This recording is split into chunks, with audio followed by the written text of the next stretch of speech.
Without further ado, let me pass you over to Professor Fraser Sturt. Thank you. Well, my job's been made a lot easier by the keynote speeches we've just had, which have really set out a compelling case for the role of the creative industries nationally, but also across the region. And I think what's critical in terms of the bid that we've been putting together for City of Culture is how that also speaks to the needs that we have in the region. So this isn't just a possible vector for improvement and economic gain, but it is that Brecht's hammer that Caroline mentioned to reimagine the world that we live in and forge it in a different form. And that is the exciting thing that creativity and innovation offers to us, and why it needs such support and drive in the area. So part of what we've been doing within the bid is looking to get to know our creative industries better. So generating a wealth of data, much of it top down to start with, which speaks to what is its economic contribution, where do we have our strengths, where are they physically located, and what are the opportunities that go with this. And within those Nesta reports that Caroline referred to, we see Southampton emerge as one of those areas of creative strength, but also the fact that it is a strength that bleeds out across the coastal region. And so it's an area that has a footprint that goes across the Solent, and that introduces some real opportunities for us and some challenges as well. And as much as I love data and maps, and I'm sort of held back from putting some up on here on the screen, but they are both wonderful and imperfect, in that they're very compelling and people believe them when you show graphs and you show maps.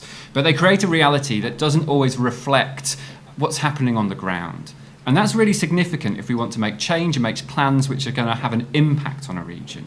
So as part of the work we've been doing, as part of our joint cultural needs assessment, we've been matching that top-down view, so what do we see from tax returns and business locations and addresses, to what people are speaking about in terms of their experiences of working within these sectors.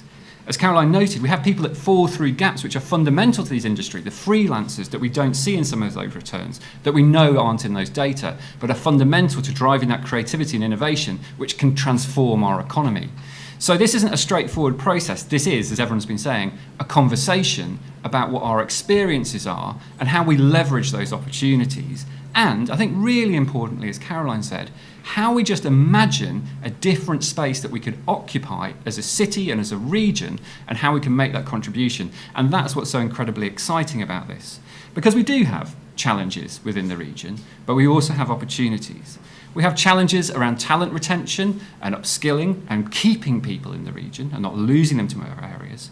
We've got challenges around connecting and creating communities, improving well-being.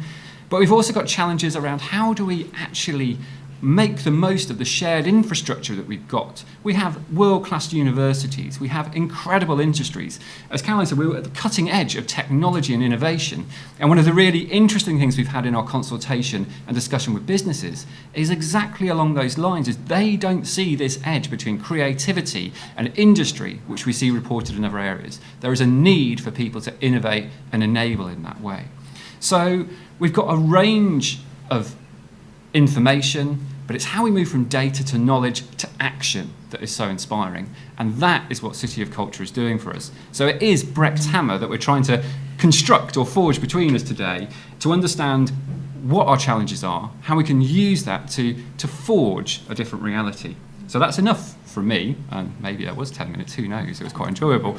I'm going to pass on to, people don't normally let me speak like that, but I'll pass on to Sharon to give her view and experience. Okay, so hello, my name is Sharon Lloyd, and I'm an academic at Solent University. And I think the thing that's so interesting about this bid is that actually I'm not from Southampton, I'm from London. But the thing that is very clear for me is that I am a beneficiary of cultural and creative access. I'm evidence of it. So I've made it from being a student, from a working class, Jamaican background, in the south of London, all the way to here in Southampton. And the thing that I can see as I look across this wonderful landscape within education, as you've just pointed out, we've got two major universities here, is this is a city still of significant inequalities, and it still has areas of pronounced deprivation. Around 18% of Southampton's under 18s live in inner city neighbourhoods, and that falls within the 10% of the most deprived nationally. So how do we counter that? When we know that we've got 2 major universities here, how do we make that impact within that 10%, or at the very ideally within the 18%? The thing that I'm finding right now quite hard to counter is that we've recently had the Auger report, and within that, quite clearly, what they're doing is literally pulling the rug from beneath us. It's not, I find it really, I'm getting really passionate about this. It's directly impacting people like myself. So on the back of that, what we're having is lack of access to student loans. We're having lack of access to actually entering education for that underprivileged group. And so what we're really doing is having a reintroduction of a class system. That class system is going to affect everybody. How can we not want to engage with that within this bid? So my thing here is about talent and potential. It's not just aspirational, as we were talking about the other day. This is about the social benefit. It's about having a sense of well-being and place that we can actually engender within this bid. And it's what I like to refer to very often when I'm teaching, and I've got my teaching mode on, my teaching head on, as lifelong learning. Why aren't we engaging with that? This is about having lots of opportunities to have a joined up approach right across the region. And so what we really need to be doing is thinking about not just how we invest in the creative industries, but actually how we can invest in our students, invest in our young. And I think that one of the things with my other head on, when I think about my other areas of research, it's about that pleasure principle. I talked about that on Monday. The pleasure principle is about loving our city. The pleasure principle is about loving what we do within the creative industries. It's about being passionate, and it's about engendering our young to love what they do. So we are very aware that within the generations that are coming up, they're very much tied into technology. We're very good at technology within this region. Why aren't we really embedding that within what we do? So I think that as we go forward within the creative industries, we need to love what we do, we need to reach out to our young, and we need to actually pull on all of the people that are involved in this bid to actually support that. So that's my big speech. Brilliant. So we're going to move along, and we'll hear from Dan around some of his experiences in the city and thinking about the region, and then go to Pippa. So Dan. Thanks, Fraser. Hi, hello. Yeah, my name's Daniel Crow. I'm the director of A Space Arts. We're an artist development organisation based in Southampton, been running for about 20 years now. And just to pick up on something that Sharon has said, I couldn't have come to university. I came from Southend-on-Sea. I'm an honorary Setonian. In the 90s, I couldn't have afforded to do that without a grant. My parents could not have sent me to university, and I wouldn't be sat here today, quite frankly. So I think that's a really important point you've raised we must address.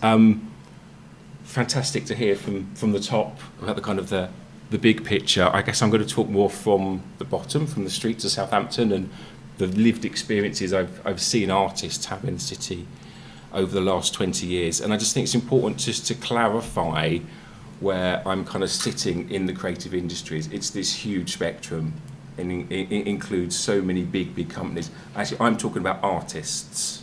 I'm talking about visual artists, poets, musicians, filmmakers that, you know, are either leaving university or maybe because of the pandemic are transitioned, and they are early career and they are starting. And for me, they are crucial. They are lifeblood.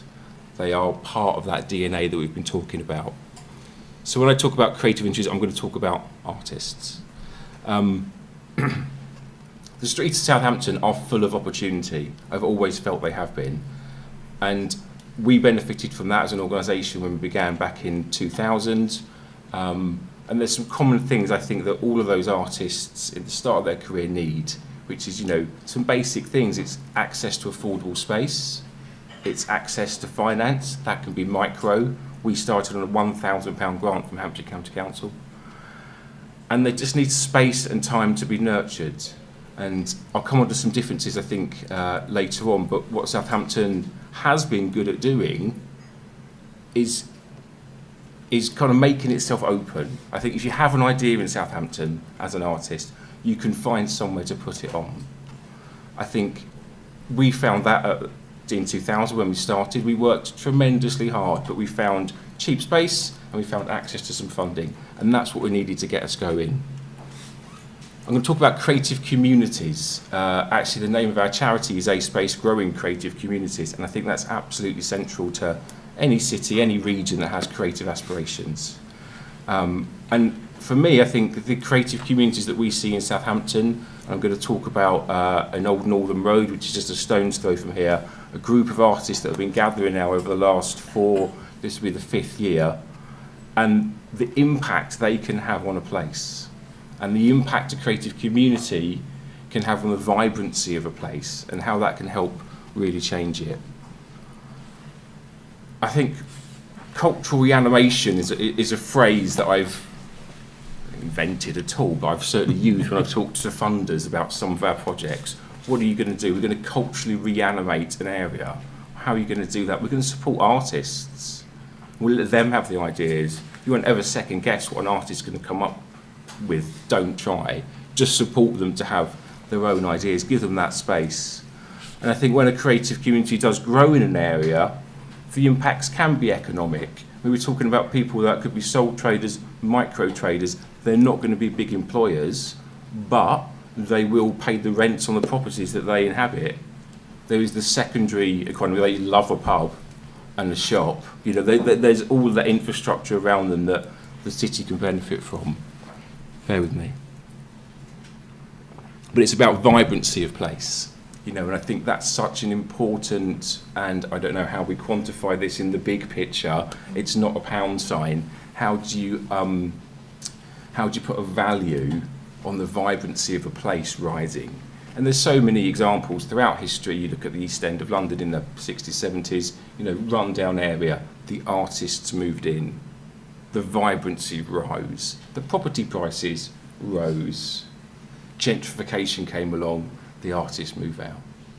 They'll find that next home. They'll find that new place to make vibrant again. And I think there's pockets of Southampton, and Old Northern Road's my example, where it's beginning, and I think with some love and some investment and some nurturing, we could really see a really vibrant part of the city come to life there. There's some differences. If you're a start-up tech industry, which someone mentioned earlier on, you need to be in your cafe on your laptop. You do, that works nowadays. You might want serviced office space. You might want to grow your business much quicker. So I think there's a challenge when we talk about the creative industries and we talk about supporting the creative industries to understand the type of industry we're talking about. So the artists that I'm talking about, they still need those things. They don't need serviced office, they just need a studio space. But what they really do need is audience. They need people to see their work. A business wants to sell. An artist ideally would like to sell as well, but they want exposure, they want to be able to develop their reputation. They'll probably develop a portfolio career to support themselves whilst they actually develop their passion and what they want to do. I think there's also a lot of challenges there as well. I think from what I've seen in my years in Southampton, there's been little pockets of industry that have turned into business and turned into business quite quickly.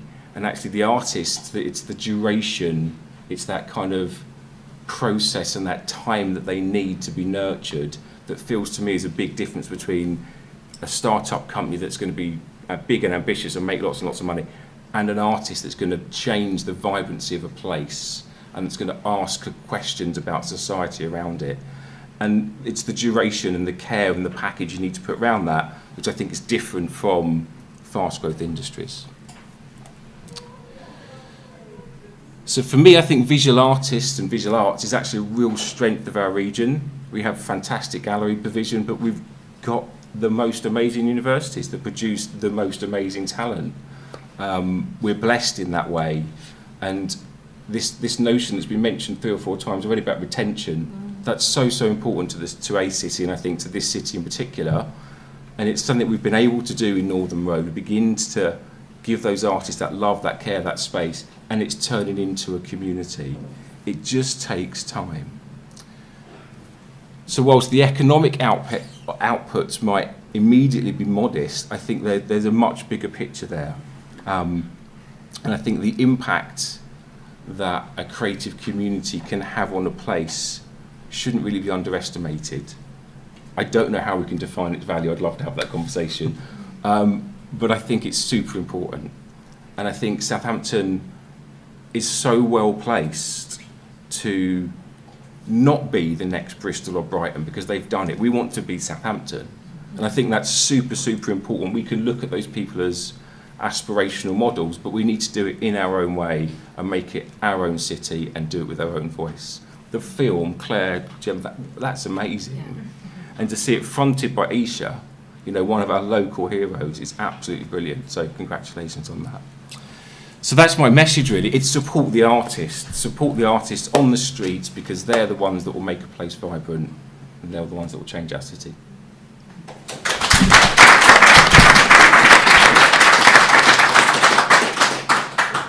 In many ways, I think lots of the things you just said there, Dan, really provide a nice segue into what Pippa does and is about in many ways. It's like we thought this through. But I think the concepts of vibrancy you touched on there are really important, and something we can come back to, because I think there is value, tangible and intangible, in that we have seen in lots of different regions, and we know that's one of the things that we need to address in terms of what that gives to people. But I'll pass over to Pippa and we can come back. Thank you, Fraser. So I'm Pippa Bostock. I'm a director of Portsmouth Creates, which is a community interest company based in Portsmouth that supports creativity and culture across the whole of our city and the surrounding region. But I'm also, with another hat, the business director of the Centre for Creative and Immersive XR at the University of Portsmouth, which is supported by Solent LEP. So 2 hats that link into what I'm going to be talking about today. So the first, talking about Portsmouth Creates and building very much on what Dan has said there, it is about supporting those artists. This bid will have, if it's successful, will have a huge impact on the whole supporting region. And the region's here to help and wants to work with you and support this bid.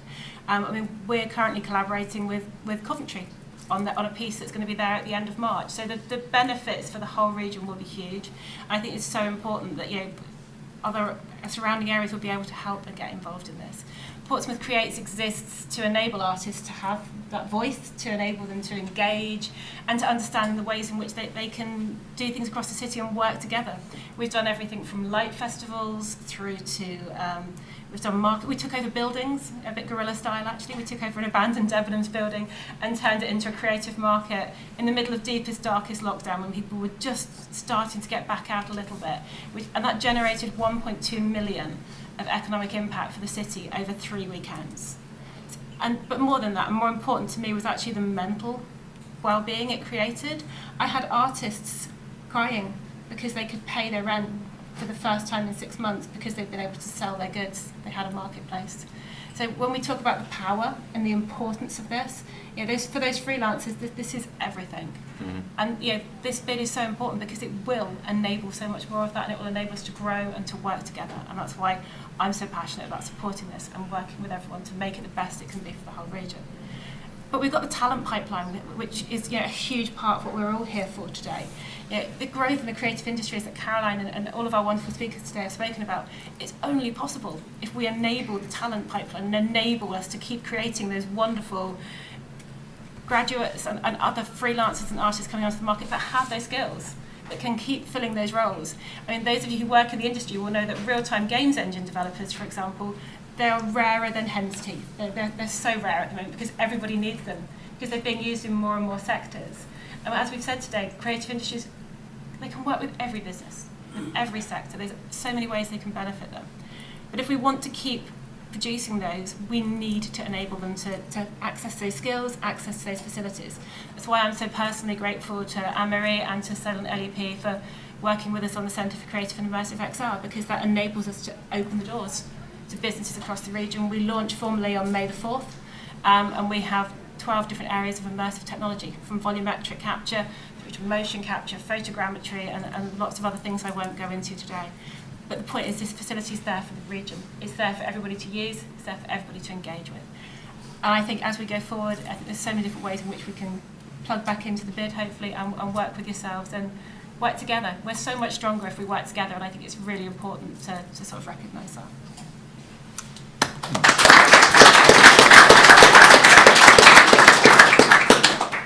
So I think there are a range of things that have come out from what everyone has been saying here, from value, both of the creative industries and being valued and people understanding that value, which is not always easy in a sort of an industrial complex at times, as we've heard from Caroline before. I think this concept of vibrancy as well, we see how critical that is in terms of talent retention, but also creating an ecosystem that people can work within. So there's a lot of talk about agglomeration. The benefits have had to be had of bringing people together, but you've got to have people wanting to be in that space and together. And as Dan said, and Pippa, creating the opportunities for that to happen. So enabling being really critical. It doesn't just happen on its own, it can be helped. And with that, this idea of time, space, visibility, and as Sharon said, opportunity to make sure that is there for as wide a pool as possible. In terms of diversity of thought and ideas is really critical if we're going to talk about creativity. So a contraction of that opportunity becomes a real threat to what is a powerhouse for the country.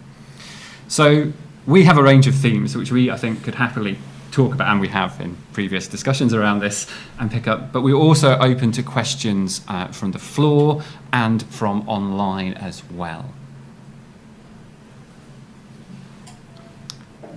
Yeah, we'll take the at the front. Hello.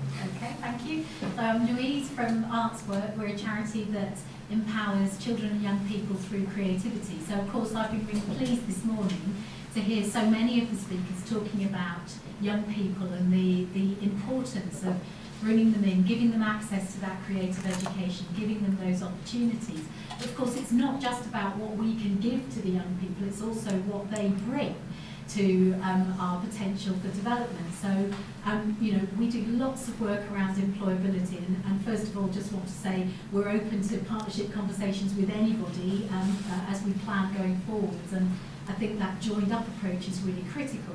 But I wanted to ask the panel if you could talk a little bit more about what role you see young people playing. What do you see them bringing to the development of our creative and cultural sector going forwards? It's a very good question. I've been asked to repeat it. So this is the role of young people in our creative sectors and how we involve them. Is that a fair summary, Louise? Yeah. Brilliant. I think we could all... Dan, you've got your I've opening. got a really simple, new ideas. You know, I think we need, every generation needs that input, doesn't they, where the youth in that generation wants to go. Louise, what do we mean by young people?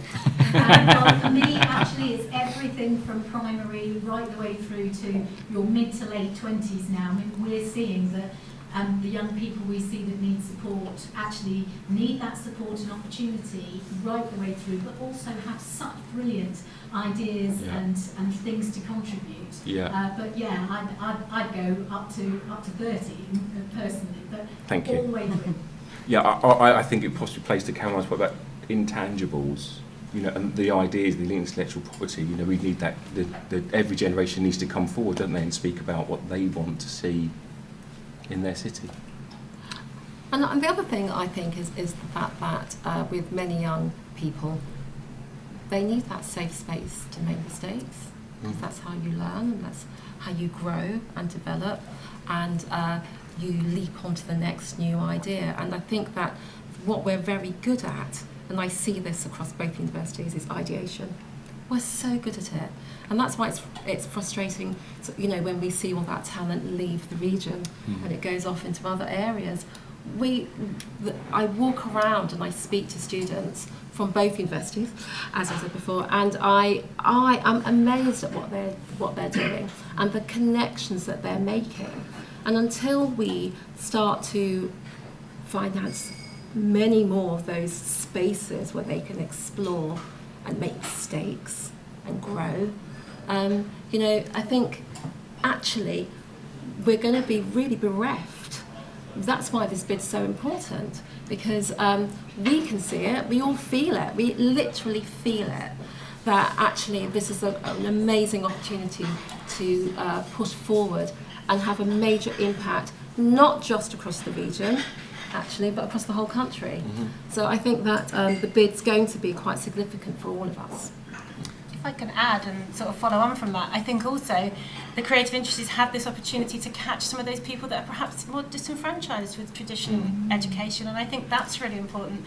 We've done a lot of work with groups that are at risk of getting into county lines and all sorts of things, showing them that, taking them behind the scenes of computer games, showing them how you make them, showing them the things, connecting with the things that they're passionate about and that they want to do, and you can see the transformation. There's so much data supporting it, so I just think that's another element when we talk about what it means to young people that's really important to us and the work we've been doing. And actually, do you know what? We're going to have to be catching up with them.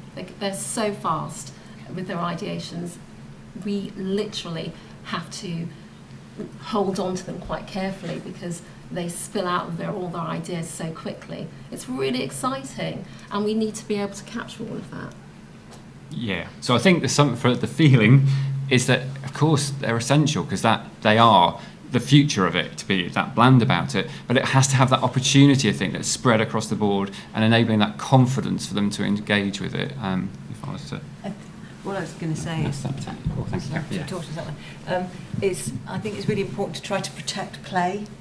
Yeah. So there's, the most, I think it's probably still the most viewed TED talk is Ken Robinson's talk. I'm sure lots of you have seen it, and he talks about how, children have basically have creativity beaten out of them, and that's what school does to you largely, or formal education.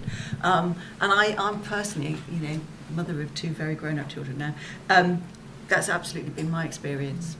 And so I think we need to find a way of protecting play, of protecting creativity. I mean, I talked a lot about measuring because actually, a lot of my job is basically money and politics. And so I have to keep making the case over and over again for investment based on things that we know in terms of how you capture value. And that's the currency that one has to use to make the case for investment. However, the truth is nobody really knows how you get from how an idea goes from something that you're in the shower or whatever. Although I don't really think they happen that often in the shower. But anyway, but nobody really knows whether something is a cert, and that's the beauty of it all.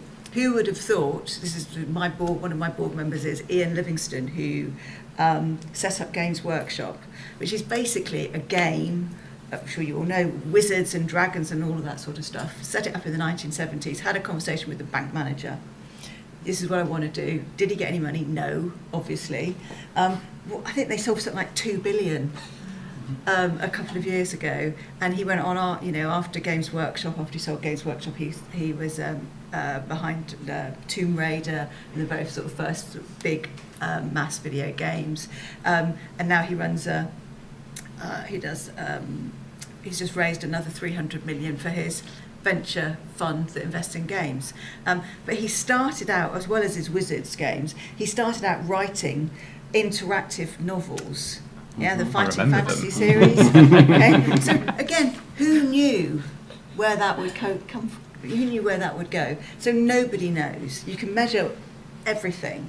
But actually what you need to do is create the space for play, and you need to create this space for experiment. And as leaders, you really need to get behind uncertainty and be resolute about being able and being willing to fail spectacularly, because occasionally you will have amazing success. So it's about confidence, I think. Brilliant. I'm going to take a question from online. Thank you. This is from Jane Bryan. Just following on from what Dan was saying, and exploring more about how we could actively develop with the leftover creativity region, and also look at it from the perspective of lifelong learning, perhaps engaging with schools to foster a creative enterprise. So really your thoughts on that? We are a creative region. How can we become more creative? Well, let's win this bid. And let's keep investing in, I was just going to backtrack, like your point about play, I completely agree, and we do need to be confident with it. We need to pay people to play as well. Artists have to pay their rent, they've got to eat, we've got to be paying people properly. And even if they do fail in their first attempt, maybe they'll... And that's okay. And that's okay, exactly. I'm not best placed to answer the second part of that question about school, so I'll defer that to a panel member. I just think I think Southampton's on a great trajectory. I just think we need to keep going.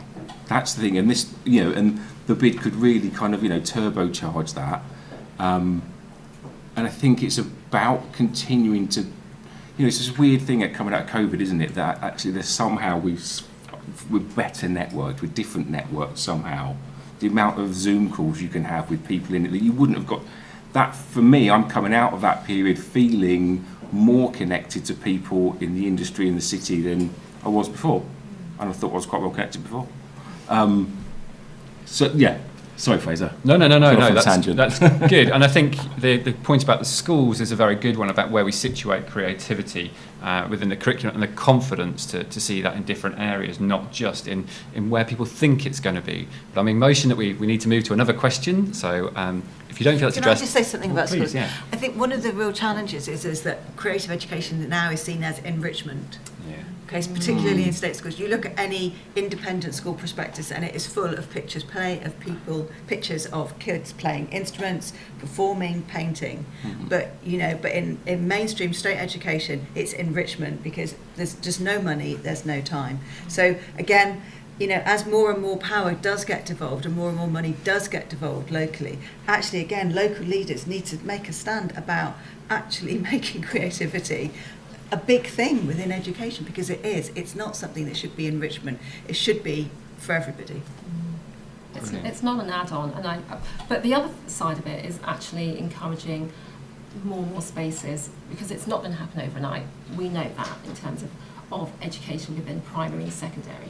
So but what we can do is actually create all those amazing spaces, so that they're not necessarily at the moment, although I'd like it to happen, dependent on the education system to provide that. We've got this amazing community. Why aren't we engendering that within our own community? I think that's a really, really good point. And I think it also goes to heart of what's in the bid in terms of how you inculcate that and sit that. So, yeah. We'll move on to our next question. Thank you. Good morning. My name is Lee Peck of Lee Peck Media. We're supporting the bid with local and regional PR. I came to Southampton many years ago. I was offered a job in TV, either Maidstone or Southampton. I'd never, coming from the north, heard of Maidstone, but I'd heard of Southampton through the Saints. The point being, I had an image of this brilliant city, and I joined the brigade of honorary Sotonians. So that's what drove me here. My question, I think, to the panel, I picked up Dan's points that Brighton and Bristol have reputations of creative hubs. I think we're throwing Bournemouth there as well. How do we become Southampton as a creative hub, as a unique creative hub?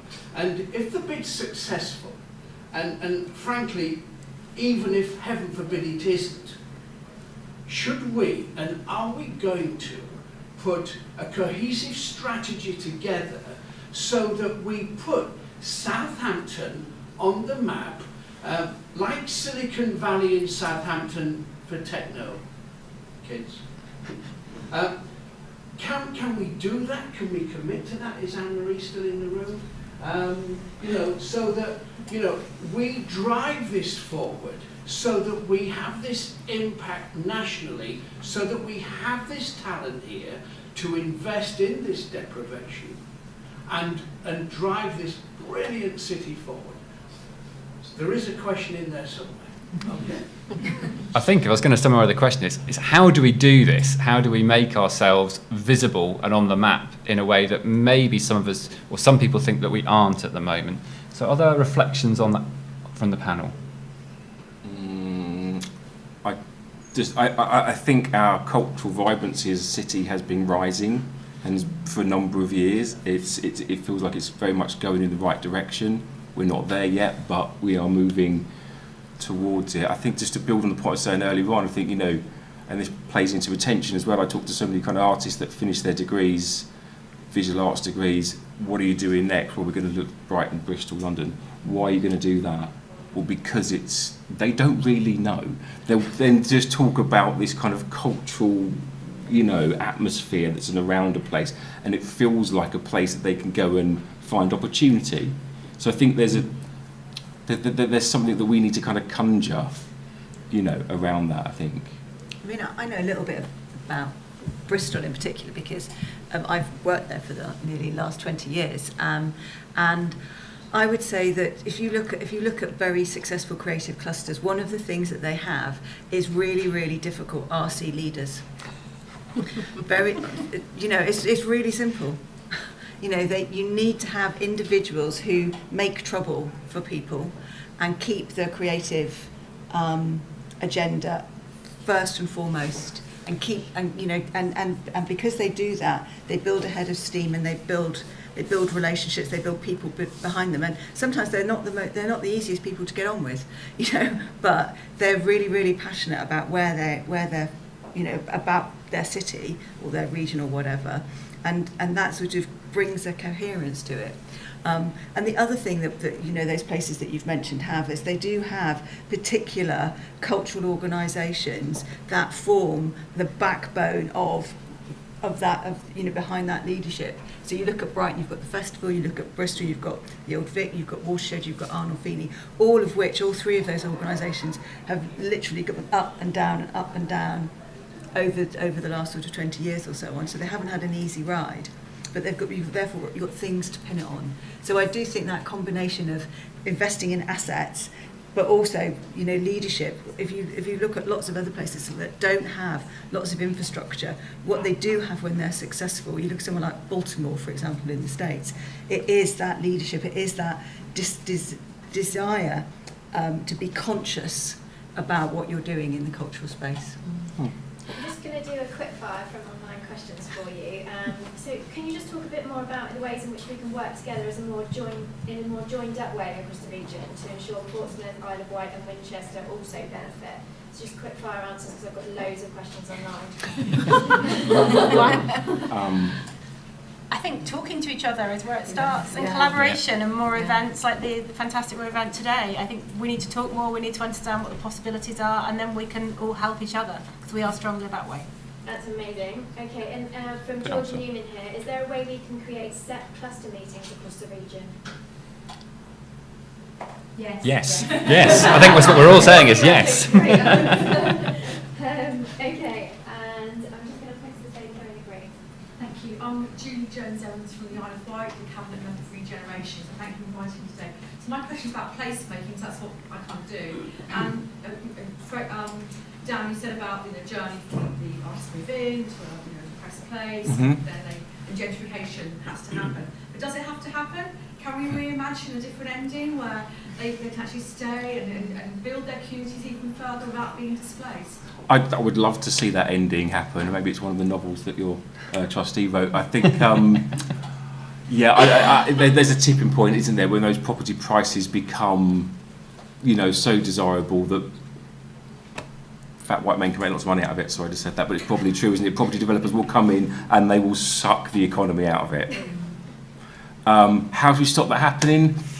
I'm not 100% sure. I think you've just got to defend those artists, haven't you? You've just got to defend the value of what they've done to that place, the effort and the sweat and everything they would have put into that. I think that's probably where it needs leadership. It probably needs people like yourself to kind of ring fence that and support them, and not let the property developers in. It's having inclusion and accessibility at the heart of everything we do as we go forward. That will help, I think, to protect that and to support that as it goes forward. And can I just say that part of that inclusion is that cultural diversity, because I want to see much more of an impact from a lot of the wonderful cultural and ethnic diversity that we have across this region. Let's see it. I mean, it's a bit like that creative impact. There's lots of creativity, but very often it's hidden. And the job now is to make sure that we evidence it across everything that we do. But alongside all of that is that cultural reference point. You know, I want to see our Southeast Asian communities, I want to see our Asian communities, I want to see our Jamaican, African communities. I want to see them. They are here. So let's really celebrate that also. Absolutely. Okay, we're going to do one more question. So I was going to follow on from that question. I'm Shalina, I run a local restaurant and I'm also chair of Southampton 2025 Trust. Talking about diversity and inclusion, we do talk about it a lot. It's embedded and it's almost like the gold thread when we think about the creative industries. However, how can we actually do it? Because traditionally, a lot of the time when we talk about creativity, certain communities, it's more of a side hustle. It would never be considered part of the professional. You know, you don't come to this country to become an artist, for example, and it's ingrained in generations. You know, third, fourth generations of traditional communities and newer communities have come here knowing that they're here for a different life, which means a better life. So how do we find that talent? How do we harness it? How do we pay them? And actually, how do we change the industry so that it becomes aspiring and inspirational for them to actually create careers that is a safe space for them? Lots of questions. Oh, I know, there was loads. I was like calculating them in my head. I mean, I think my first sort of knee-jerk reaction would be about providing platforms. That would be the first one. But actually, you know, it starts with education. It has to. And I'm very aware that within education and our diverse communities, that they're not encouraged to go into the creative arts. So, but then I'm also very aware that it's not being supported very much as we'd like, being political here, within schools. And so I think building on that, it's got to be quite an active approach. And actually going into those communities and supporting the creative arts that actually are existing within them and giving them a larger platform. It has to happen. I think also putting some resource into careers education for parents. You know, that feels to me like that's going to be the deciding factor. It's changing the minds around parents and having a conversation with somebody to say, actually, you know, you can make a really good living as a lawyer, for example, in film or television or theatre or whatever. Your child is much more likely to have a longer career as a games designer than they are as a panel beater. It's coming up with some of those facts and figures around what the world of work looks like now. It's much more flexible. Yeah, but I think it is very much around, you know, kids know all this. It's their parents that we probably need to persuade first and foremost. So it's about giving opportunity and platform absolutely to creativity and to creative people. But it's also perhaps about being a bit strategic around the messaging to parents and actually, you know, sort of demystifying. That's what I spend my whole life doing, demystifying what the creative industries are. Because yes, absolutely, it is artists, it is graffiti artists and dancers and so on. But actually, behind the scenes of so many industries, there are people with creative skills. Brilliant. We're just looking into the room to see whether that is it for our time and questions. We could genuinely, I think, talk for a very long time about this because it's both important and interesting and inspiring. So I'd just like to thank the panel and everyone for watching and for their questions. And this is deliberately part of an ongoing conversation because it's only through doing this that will actually shape a strategy that delivers on what some of those questions were asked for. So how do we do this and how do we do this for everyone? So thank you very much. Thank you.